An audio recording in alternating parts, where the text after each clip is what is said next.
Hello दोस्तों, आज हम बात करेंगे fundamental unit of life, chapter 5 class 9th का। बहुत इंटरेस्टिंग चैप्टर है बायो का, मज़ा आ जाएगा आपको। फंडामेंटल यूनिट ऑफ लाइफ का बेसिकली क्या मतलब होता है? फंडामेंटल यूनिट ऑफ लाइफ का क्या मतलब है कि आपकी जो बॉडी है, जैसे छोटा एग्जांपल से लेते हैं, एक घर होता है, उसमें क्या होती है, घर कैसे बना होता है? दीवारों से बना होता है। दीवार कैसे बनी होती है? ईंटों से बनी होती है। सो बेसिकली घर का जो फंडामेंटल यूनिट है वो क्या है? ईंट। एक छोटी छोटी ईंट से ही तो एक दीवार बनती है और उस दीवार से ही घर बनता है। सो बेसिकली घर का फंडामेंटल यूनिट क्या हो गई? एक ईंट हो गई। ऐसे अपनी बॉडी में क्या होते हैं? सेल, ऑर्गेनल्स होते हैं, ऑर्गेनिजम्स होते हैं। ऑर्गेनिजम्स किनसे बने होते हैं? टिश्यूज़ से बने होते हैं। टिश्यूज़ किससे बने होते हैं? सेल से बने होते हैं। तो बेसिकली अपनी बॉडी का फंडामेंटल यूनिट क्या हो गई? सेल हो गई। इसलिए अपन क्या बोलते हैं? Fundamental unit of life, that is called cell. ठीक है। अब थोड़ा सेल के बारे में बात कर लेते हैं। रॉबर्ट हुक नाम के साइंटिस्ट ने इसको डिस्कवर किया था सेल्फ डिज़ाइन माइक्रोस्कोप से। वो एक कॉर्क को स्टडी कर रहे थे, उसके बारे में रिसर्च कर रहे थे। वो उनका कोई मकसद नहीं था सेल को डिस्कवर करने का, बस वो उसको एग्जामिन कर रहे थे। तो एग्जामिन करते करते उनको कुछ हनी कॉम्ब जैसे स्ट्रक्चर दिखाई दिया। छोटे छोटे कंपार्टमेंट्स नहीं होते, ऐसे से कुछ उनको कंपार्टमेंट्स दिखाई दिए। उनको उन्होंने नाम दे दिया सेल्स। 1665 के अंदर हुआ था ये। तो रॉबर्ट हुक ने डिस्कवर किया सेल 1665 के अंदर थ्रू सेल्फ डिज़ाइन माइक्रोस्कोप। और ग्रीक में सेल का क्या मतलब होता है? Little room. इसलिए इनको जो छोटे छोटे कंपार्टमेंट्स होते हैं, इसलिए इनको सेल नाम दिया था उन्होंने। अब सेल सबसे पहले किसने डिस्कवर किया? रॉबर्ट हुक ने 1665 के अंदर। फिर उसके कुछ साल बाद 1674 के अंदर ल्यू वैन हुक नाम के साइंटिस्ट ने फ्री लिविंग सेल डिस्कवर किया। ठीक है साहब। फिर उसके बाद रॉबर्ट ब्राउन नाम के साइंटिस्ट ने 1831 के अंदर nucleus in the cell discover किया। ये इंपॉर्टेंट चीज़ थी भाई। रॉबर्ट ब्राउन ने 1831 के अंदर न्यूक्लियस डिस्कवर किया सेल के अंदर। ठीक है। फिर पुरकिंस नाम के साइंटिस्ट ने 1839 के अंदर प्रोटोप्लाज्म बताया कि भाई सेल के अंदर प्रोटोप्लाज्म होता है और वो फ्लूइड सब्सटेंस होता है सेल का। किसने बताया? पुरकिंस नाम के साइंटिस्ट ने 1839 के अंदर। फिर Schleiden and Schwann 1838 and 1839 respectively told that the cell theory क्या है कि भाई every cell comes from a pre existing cell. जैसे पहले एक सेल होता है अपनी बॉडी के अंदर, फिर उससे डिवाइड होकर दूसरा सेल बनता है, फिर उससे तीसरा बनता है। तो ऐसे मतलब पहले एक था, उससे दूसरा, फिर तीसरा। तो सबसे पहले एक सेल था, फिर उससे डिवाइड हो के सारे सेल्स बने। सो बेसिकली सेल थ्योरी यही होती है। फिर 1885 के अंदर विर्को नाम की साइंटिस्ट ने क्या बताया कि यही सेल थ्योरी बेसिकली उन्होंने बताई थी। सो सेम ही था। ठीक है। अब हम बात करते हैं यूनिसेलुलर ऑर्गेनिजम्स। एमीबा बहुत फेमस है और बहुत लोग एमीबा में नॉर्मली अपन बात करते हैं। एमीबा की बात करते हैं तो इसमें क्या होता है, ये पूरा इसकी बॉडी में जितने भी फंक्शंस होते हैं वो सिर्फ एक सिंगल सेल करता है परफॉर्म। एक सिंगल सेल ही इसका जो भी वेस्ट प्रोडक्ट होता है उसको निकालता है, इसका फूड स्टोर करता है। तो एमीबा के अंदर, एमीबा क्या है? एक तरीके से एक यूनिसेलुलर ऑर्गेनिज्म है। यूनी मतलब एक, सेलुलर मतलब सेल, तो यूनिसेलुलर ऑर्गेनिज्म। इसके अंदर सिर्फ एक सेल होता है। अपनी बॉडी के अंदर तो हज़ारों सेल होते हैं, हज़ारों लाख करोड़ों होते हैं। इसके अंदर सिर्फ एक ही सेल होता है, इसलिए इनको यूनिसेलुलर बोलते हैं। अब बात करते हैं मल्टी सेलुलर की। मल्टी मतलब बहुत सारे, सेलुलर मतलब सेल। जैसे कि अपन ह्यूमन बींग्स, मल्टी सेलुलर में कौन हो सकता है? Human beings. या फिर दूसरा एग्जांपल फंजे, प्लांट्स, एनिमल्स। ये भी क्या होता है? मल्टी सेलुलर होते हैं। इनके अंदर भी एमीबा की तरह एक सेल नहीं होता, इनके अंदर मल्टी सेल्स होते हैं, बहुत सारे सेल्स होते हैं। और एक सेल के अंदर, और वो सेल अलग अलग फंक्शंस परफॉर्म करते हैं depending upon their need of the plant और एनिमल और फंजाई। अब various types of cells in human beings देखते हैं अपन। अब ह्यूमन बीइंग की बॉडी बहुत अलग अलग ऑर्गेनिज्म से बनी है। जैसे अपने हाथ में मसल्स होती हैं, ब्लड होता है, ठीक है, और अपन ने देखा था ओवम होता है, स्पर्म होता है। तो बेसिकली जो मसल्स होती हैं उनका अलग सेल होता है, उसमें से भी 2 टाइप के होते होंगे। तो उसमें से ये स्मूथ मसल सेल्स है, ये आप जो देख रहे हैं यहाँ पे, ये सारे एक ह्यूमन बॉडी के अंदर पाए जाते हैं। और ये तो कुछ ही हैं, ऐसे और भी प्रकार के होते होंगे। तो ये था मसल सेल, ये था blood cells, nerve cell, ovum, bone cell, bone का भी सेल होता है देखो। तो आपके बॉडी के अंदर जो भी चीज़ है वो किससे बनी है? सेल से ही बनी है। इसीलिए उनको फंडामेंटल यूनिट बोला जाता है लाइफ की। तो ये कुछ एग्जांपल्स या कुछ वेरियस टाइप्स ऑफ सेल्स थे ह्यूमन बीइंग। अब हर एक सेल में क्या प्रेजेंट होते हैं? Cell organelles. सेल ऑर्गेनल्स क्या होते हैं? Specific components. मतलब एक सेल को बहुत सारे फंक्शंस परफॉर्म करने होते हैं। उसको अपना वेस्ट निकालना होता है, उसको वाटर इन लेना होता है, वाटर आउट करना होता है, उसको वाटर ज़्यादा हो जाता है पानी सेल के अंदर तो उसको बाहर भी निकालना पड़ता है। तो अलग अलग काम करने के लिए अलग अलग सेल ऑर्गेनल्स होते हैं। ये एक सेल के अंदर भी और बहुत अलग अलग चीज़ें होती हैं, उनको अपन सेल ऑर्गेनल्स बोलते हैं। अब इस सेल ऑर्गेनल्स के बारे में मैंने एक दूसरी वीडियो बना रखी है, fundamental unit of life part 2। तो आप वो ज़रूर जाके देखिएगा इस वीडियो के बाद। अगर वो नहीं देखेंगे तो आपका चैप्टर इनकम्प्लीट ही रहेगा, तो वो ज़रूर देखिएगा अभी जाके। ओके, अब बात करते हैं। अब each kind of cell organelle perform a specific function. वही मैंने आपको बताया कि हर एक सेल ऑर्गेनल का अपना अपना एक फंक्शन होता है। कोई न्यू मटेरियल बनाते हैं, कोई सेल को क्लियर करते हैं, वेस्ट मटेरियल निकालते हैं मतलब सेल से, एंड सो ऑन। और बहुत सारे फंक्शन होते हैं। वो सारे फंक्शंस आपको दूसरी वीडियो में मिलेंगे। सारे सेल ऑर्गेनल्स के बारे में मैंने ब्रीफली बता रखा है। पूरा चैप्टर ही एक में पढ़ा था तो थोड़ी सी बड़ी वीडियो हो जाती है और आप बोर हो जाते हैं, इसलिए मैंने 2 पार्ट में बनाया। अब ये सेल ऑर्गेनल्स मान लो, अब ये पूरा सेल ऑर्गेनल्स एक साथ मिलके सारे सेल ऑर्गेनल्स मिल जाए तो क्या बना देते हैं? ये basic unit of life called the cell. इन्हीं सारे सेल ऑर्गेनल्स से मिलके पूरा सेल बना होता है। अलग अलग सेल ऑर्गेनल्स जो परफॉर्म करते हैं फंक्शन, उन्हीं से मिलके एक सेल बना होता है। और हर एक सेल में, ऑलमोस्ट हर सेल में सेम सेल ऑर्गेनल्स होते हैं। बड़ी इंटरेस्टिंग बात थी कि हर सेल में, कोई भी आप सेल उठा के देखो, कोई भी ले लो, plant cell, animal cell, human में इतने प्रकार के सेल होते हैं, कोई भी सेल उठा लो, उसका सेम एक तरीके से सेम स्ट्रक्चर और जो सेम ऑर्गेनल्स होते हैं, उससे नहीं कि उसमें कोई अलग है। सो अगर आप एक सेल को स्टडी करोगे तो उसके अंदर आपको बेसिक 3 चीज़ें मिलेगी: plasma membrane, nucleus and cytoplasm. ये 3 बेसिक चीज़ें होती हैं एक सेल के अंदर। और जो भी एक्टिविटी होती है सेल के अंदर, कुछ भी एक्टिविटी, उसका वो वाटर इनटेक कर रहा है या वाटर बाहर फेंक रहा है, CO2 बाहर फेंक रहा है या ऑक्सीजन ले रहा है, कोई अपना वेस्ट मटेरियल निकाल रहा है, कुछ भी कर रहा है, तो वो बेसिकली इन 3 की मदद से ही होता है, इन 3 चीज़ों की मदद से। तो ये बेसिक है एक सेल के। अब हम बात करते हैं प्लाज्मा मेम्ब्रेन और सेल मेम्ब्रेन। ये अपना प्लाज्मा मेम्ब्रेन था। अब पहले इसके बारे में बात करते हैं, फिर न्यूक्लियस के बारे में करेंगे और फिर साइटोप्लाज्म के बारे में करेंगे। तो पहले करते हैं प्लाज्मा मेम्ब्रेन के बारे में। ये क्या होता है? आउटर मोस्ट कवरिंग होती है सेल की। और ये सेल को, जैसे मान लो ये एक सेल है तो इसके बाहर ही कवरिंग होती है, इसको आपको बोल दो प्लाज्मा मेम्ब्रेन। इसको PM बोल रहा हूँ, प्लाज्मा मेम्ब्रेन, प्राइम मिनिस्टर नहीं, प्लाज्मा मेम्ब्रेन।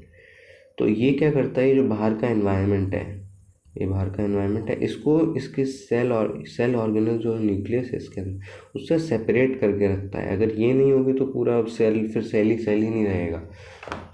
तो ये बेसिकली बाउंड करके रखता है पूरे सेल को और एक्सटर्नल एनवायरनमेंट से इसको सेपरेट करता है। ठीक है साहब, and it separates from external environment. अब इसको अपन क्या बोलते हैं? Selectively permeable membrane. Plasma membrane को और क्या बोला जाता है? Selectively permeable membrane. Selectively permeable membrane क्यों बोला जाता है? क्योंकि प्लाज्मा मेम्ब्रेन सेलेक्टिव चीज़ों को आने और जाने देता है सेल के अंदर। सेलेक्टिवली का मतलब परमिएबल, परमिए मतलब आने जाना, कोई भी सेलेक्टिव चीज़ों का आना जाना प्लाज्मा मेम्ब्रेन से होता है, इसलिए इसको सेलेक्टिवली परमिएबल मेम्ब्रेन बोला जाता है। और प्लाज्मा मेम्ब्रेन फ्लेक्सिबल होता है और ये ऑर्गेनिक मॉलिक्यूल से बना होता है, लिपिड्स एंड प्रोटीन्स। अब दूसरी वीडियो देखना, उसमें मैंने बताया लिपिड्स और प्रोटीन्स क्या होते हैं पार्ट 2 में, तो वो जाके आप ज़रूर देखिएगा। तो प्लाज्मा मेम्ब्रेन फ्लेक्सिबल होता है और ऑर्गेनिक मॉलिक्यूल से बना होता है, जो कि हैं लिपिड्स और प्रोटीन्स। ठीक है। अब कुछ सब्सटेंसेस, जैसे अपन ने बताया, मैंने आपको carbon dioxide, oxygen, carbon dioxide बाहर फेंकनी होती है, ऑक्सीजन लेनी होती है। तो ये जो भी चीज़ों का बेसिकली आदान प्रदान, इसको क्या बोलते हैं? डिफ्यूजन। सेल के अंदर कोई भी चीज़ आ रही है, कोई भी चीज़ जा रही है सेल के अंदर, जैसे मान लो ये सेल है, ये CO2 है, ये CO2 इसने बाहर फेंका और इसने O2 अंदर लिया, तो इसको क्या बोलते हैं अपन? डिफ्यूजन बोलते हैं। किसी भी चीज़ का सेल के अंदर आना या बाहर जाना is called diffusion. And diffusion region of high concentration to region of low concentration. इसका क्या मतलब है? आपने पढ़ा होगा पहले भी, कोई भी चीज़ अपने हाई कॉन्सेंट्रेशन से लो कॉन्सेंट्रेशन में जाती है। जैसे मान लो यहाँ पे इस बॉक्स के अंदर CO2 की मात्रा ज़्यादा है और बाहर CO2 की मात्रा कम है, ठीक है, और यहाँ पे हाई है। तो अब ये क्या करेगा? जहाँ हाई है, हाई कॉन्सेंट्रेशन से लो कॉन्सेंट्रेशन में जाएगा।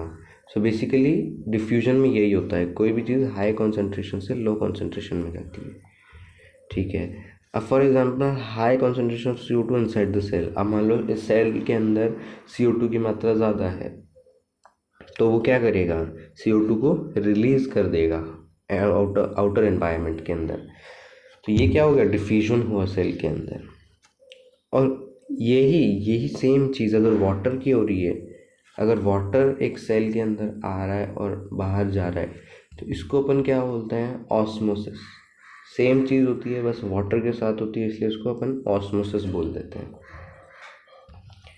ठीक है। अब एक अपन वो करते हैं कि अगर अपन ने एनिमल सेल या प्लांट सेल को अगर सॉल्ट या फिर शुगर वाटर में रखा, एक वाटर जिसके अंदर अपन ने सॉल्ट या शुगर मिला रखी, तो क्या हो सकता है? तो 3 चीज़ें हो सकती है। These 3 possibilities can be possible.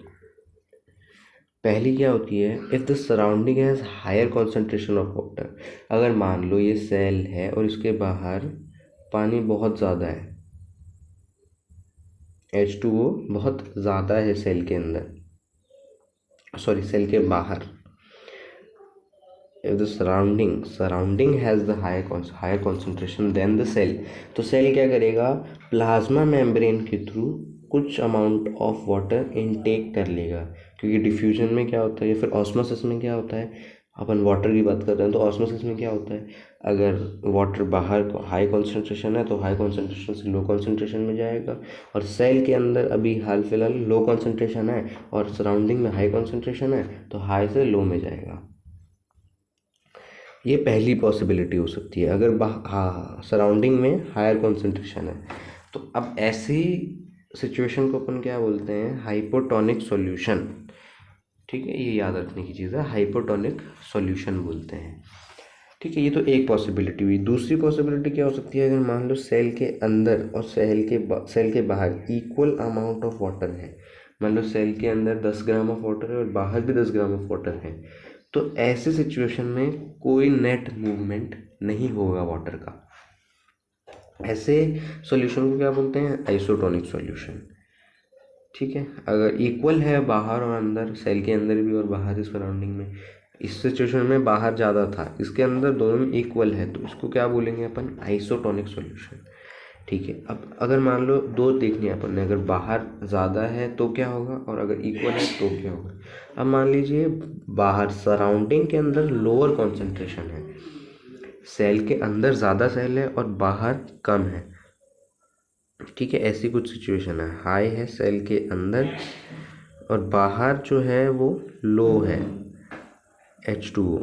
तो सेल क्या करेगा, इस H2O को जो इसके अंदर ज़्यादा है उसको सराउंडिंग में रिलीज कर देगा वाटर को थ्रू ऑस्मोसिस।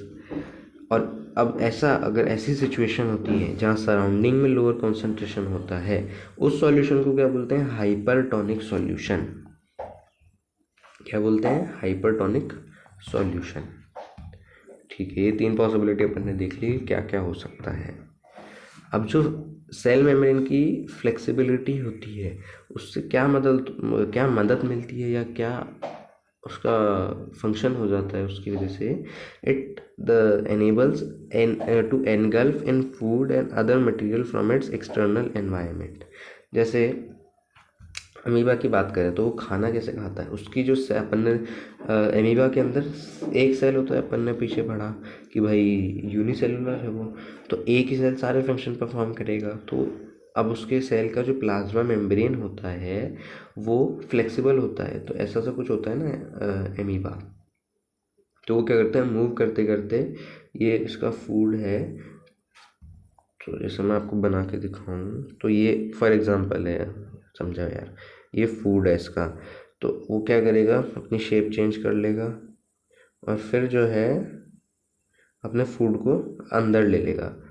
तो ऐसे ही ये फ्लेक्सिबिलिटी, प्लाज्मा मेम्ब्रेन की फ्लेक्सिबिलिटी से ये ऐसा था, फिर इसने अपनी शेप चेंज कर ली और फिर पूरा उसको फूड को जो है जो उसने इनटेक कर लिया, इनगल्फ कर लिया। किसकी मदद से, flexibility of the cell membrane की मदद से। और इसी प्रोसेस को क्या बोलते हैं, जो उसने ये फूड इनटेक किया प्लाज्मा मेम्ब्रेन, सेल मेम्ब्रेन या प्लाज्मा मेम्ब्रेन की फ्लेक्सिबिलिटी से, इसको क्या बोलते हैं, एंडोसाइटोसिस। क्या बोलते हैं, एंडोसाइटोसिस। ठीक है, और ये बात याद ध्यान रखना कि एमीबा फूड कैसे एक्वायर करता है, एंडोसाइटोसिस से। आगे आपके क्वेश्चन भी है एक, अब प्लांट सेल में प्लाज्मा मेम्ब्रेन के ऊपर एक रिजिड कवरिंग होती है जिसको अपन क्या बोलते हैं, सेल वॉल। ये सेल वॉल जो है वो एनिमल सेल में प्रेजेंट नहीं होती है।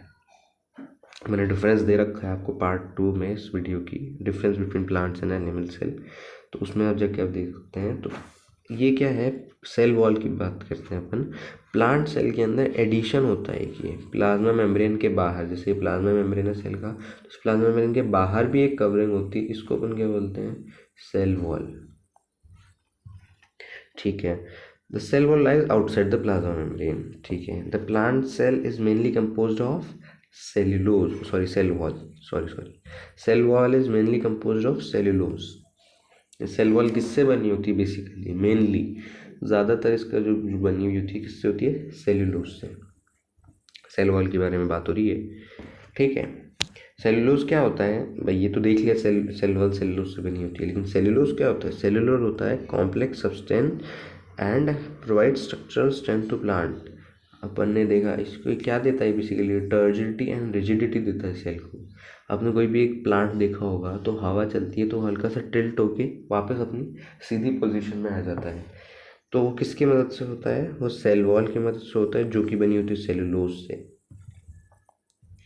ठीक है, अब जो लिविंग सेल होता है, अब जैसे मान लो अपन ने देखा ऑस्मोसिस से अगर सराउंडिंग के अंदर बाहर ज़्यादा लो कॉन्सेंट्रेशन ऑफ वाटर है तो वो वाटर लूज कर देता है प्लांट ऑस्मोसिस के थ्रू।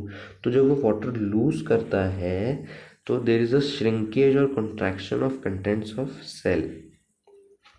सेल के, अब जैसे ये सेल है उसने वाटर रिलीज कर दिया तो उसके जो सेल के जो कंपोनेंट्स है उसके अंदर वो श्रिंक कर जाते हैं, मतलब सिकुड़ जाते हैं, अगर हिंदी में आपको बताऊँ तो सिकुड़ जाते हैं। उसके सेल के जो भी कंटेंट्स होते हैं एंड विच, उससे क्या होता है, जो ये जैसे मान लो सेल वॉल है और ये सेल ऐसा था विदाउट लूजिंग वाटर, तो अब कैसा हो जाता है, वाटर लूज करने के बाद ये सेल वॉल से दूर हो जाता है। अब इस फिनोमेनन को क्या बोलते हैं, प्लाज्मोलिसिस। ये जो भी श्रिंकेज की वजह से सेल वॉल से दूर हो जाता है इसको क्या बोलते हैं, प्लाज्मोलिसिस। अब बात करते हैं न्यूक्लियस के बारे में। अपन ने पढ़ा था भाई सेल के अंदर 3 मेन कंपोनेंट्स होते हैं, plasma membrane, nucleus and cytoplasm. अपन ने प्लाज्मा मेम्ब्रेन के बारे में बात कर लिया, अब न्यूक्लियस के बारे में बात करते हैं। न्यूक्लियस एक बहुत इंपॉर्टेंट चीज़ है सेल के अंदर। इसके ऊपर डबल लेयर होती है। जैसे ये न्यूक्लियस है मान लो, तो इसके ऊपर 2 कवरिंग होती है। ये न्यूक्लियस है, इसके ऊपर 2 कवरिंग होती है। इन 2 कवरिंग को क्या बोलते हैं? Nuclear membrane. न्यूक्लियस की मेम्ब्रेन, इसलिए न्यूक्लियर मेम्ब्रेन। ठीक है, अब न्यूक्लियस क्या होते हैं? It has pores which allow transfer of material. जैसे मान लो ये न्यूक्लियस है, तो इसके ऊपर क्या होते हैं? छोटे छोटे पोर्स होते हैं, छेद होते हैं। उन छेद की वजह से क्या होता है? It allows the transfer of material. कोई भी मटेरियल न्यूक्लियस के अंदर आना है तो इन पोर्स से आता है, कोई भी मटेरियल बाहर जाना है तो इन पोर्स की मदद से ही आता जाता है। अब न्यूक्लियस क्या? क्रोमोसोम से बने होते हैं। न्यूक्लियस के अंदर बेसिकली क्रोमोसोम्स होते हैं। ये न्यूक्लियस है तो इसके अंदर क्रोमोसोम्स होते हैं। वो क्या होता है? रॉड शेप्ड स्ट्रक्चर होते हैं, रॉड शेप्ड होते हैं। और ये सिर्फ तभी दिखते हैं जब cell is about to divide, या जब सेल डिवाइड होने वाला होता है, एक सेल से दूसरा सेल बनता है, जब बनने वाला होता है, तभी ये अपन को रॉड शेप दिखते हैं क्रोमोसोम जो न्यूक्लियस के अंदर होते हैं। और जब भाई ये तो बात होगी जब डिवाइड होने वाला होता है। अब मान लो सेल कोई डिवाइड नहीं हो रहा है, अपना नॉर्मल फंक्शन कर रहा है, तब कैसे दिखेंगे भाई ये क्रोमोसोम्स? तब अपन को दिखेंगे, कैसे दिखेंगे? वो एक उससे दिखते हैं, ऐसे से कुछ सब्सटेंस, ऐसा कुछ उनका होता है। रॉड शेप नहीं होते हैं, लेकिन कुछ इस टाइप का सब उसका स्ट्रक्चर होता है। उलझे हुए धागे जैसे लगते हैं वो, ऐसे से ऐसा सा कुछ होता है, उलझा हुआ जैसे लगेंगे, जैसे उलझा हुआ धागा है।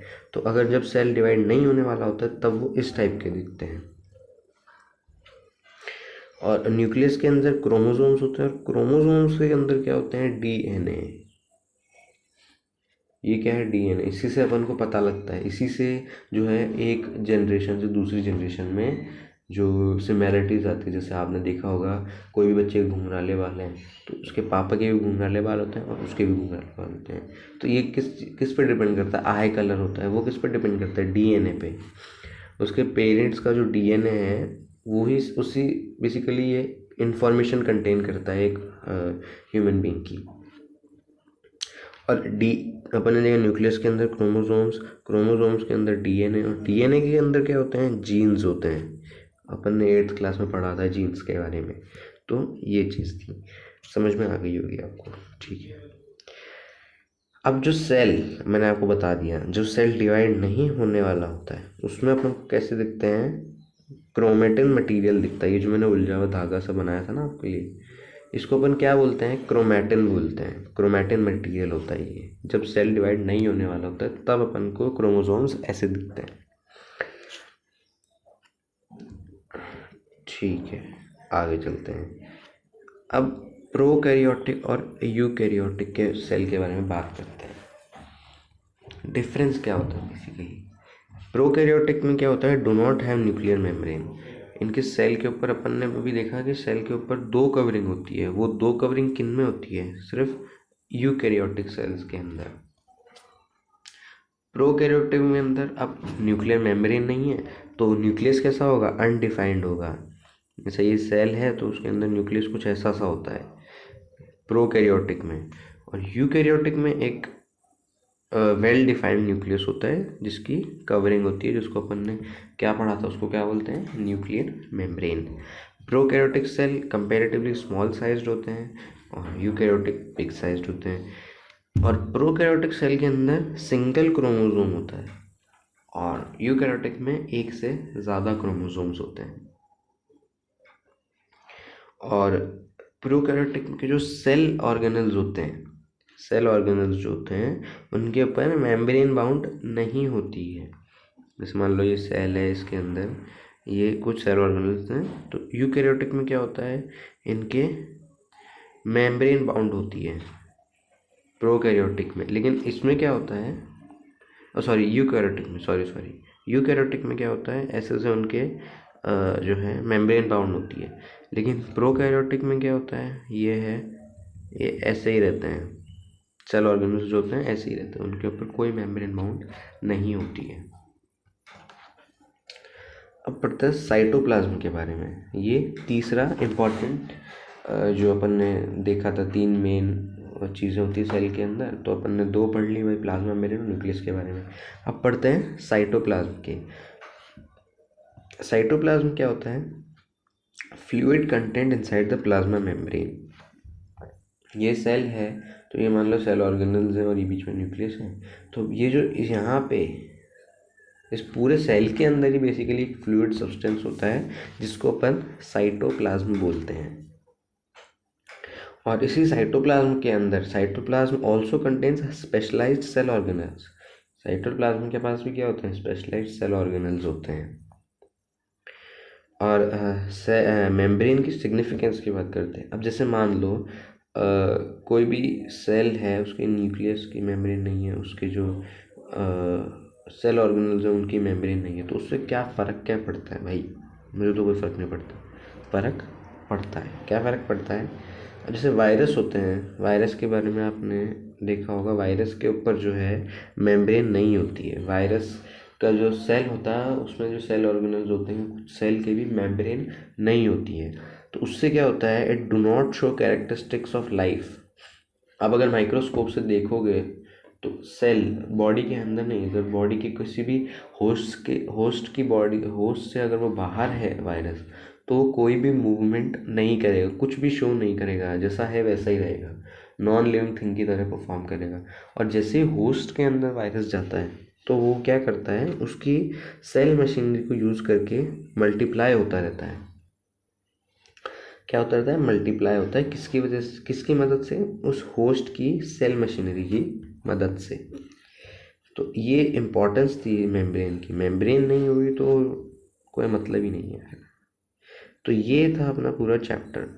पूरा तो नहीं था, ये मैंने आपको सिर्फ आधा चैप्टर पढ़ाया है। अब जो आधा चैप्टर, एक मेन टॉपिक अपना जो रह गया है वो सेल ऑर्गेनल्स रह गया है। अब सेल ऑर्गेनल्स के बारे में मैंने एक दूसरी वीडियो बना रखी है, fundamental of unit life, fundamental unit of life part 2। वो आप अभी जाके ज़रूर देखें, तब आपका जो है पूरा चैप्टर कवर हो जाएगा। एक वीडियो में मैंने इसलिए नहीं बनाया क्योंकि बड़ी हो जाती है वीडियो। आई होप आपको समझ आ गया होगा चैप्टर। और अगर आपको अच्छे से समझ आया, अच्छी लगी वीडियो, तो प्लीज़ मेरे चैनल को सब्सक्राइब करें, शेयर करें, वीडियो को लाइक करें और कमेंट करके बताएं मुझे आपको क्या कमी लगी और क्या इम्प्रूव करना है मुझे। और please, thank you for watching.